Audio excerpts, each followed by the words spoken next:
And the second point that really was also made in the Communist Manifesto is that capitalism produces a class of people all over the world with the potential to make that a reality in a way that really never existed in the past. That is, that in previous class societies, enslaved societies, it was very easy, not easy, there were occasional, it was very difficult to rebel, and then when you did, it was easy to crush. I mean, you can think of very few mass slave insurrections that were successful. Spartacus, almost, and then Haitian revolution was really the only one. It's extremely difficult to organize because you're not allowed to read, you're not allowed to organize, you're split apart, you face constant observation and repression and so on. It's not a society that's conducive to anything but mass explosions, usually, that then can be crushed.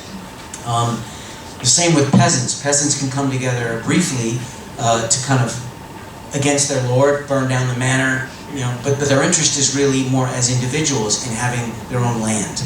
Generally speaking, the idea that peasants would rebel so they could create a socialist cooperative historically hasn't really been how peasant movements originally have developed. It's only to the extent that they've been connected to social movements that are led by workers. And the reason for that is because working people who work for a wage, which is the majority of people, the people I talked about at the beginning, most people in this room, I'm assuming, I don't think there are very many trust fund people in the room, or managers, and so on.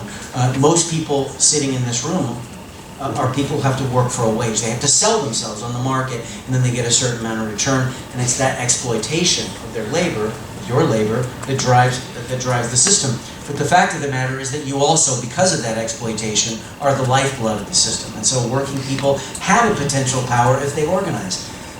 We learned that in the 1930s. You learned that under the end of apartheid was brought about by mass strikes. And you can give lots of examples of that, where it's really the mass struggle of ordinary working class and oppressed people that brings down regimes and makes the potential for a different kind of society. In the United States, it's no different. Social explosions are necessary to confront the powers that exist in society and create the conditions in which society can be reorganized. And that's for two reasons. Number one, and I'll finish with this, it's because the people in power won't give up their power any other way. There's really never been a point in history where, a bunch of politicians, capitalist politicians, sort of sat down and said,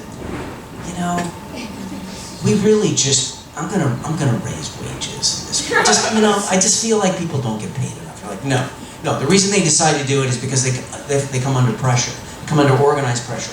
You cannot get fundamental change. Women have severely eroded, but still on paper and still the right to choose in the United States. Extremely curtailed, extremely restricted, but it was won.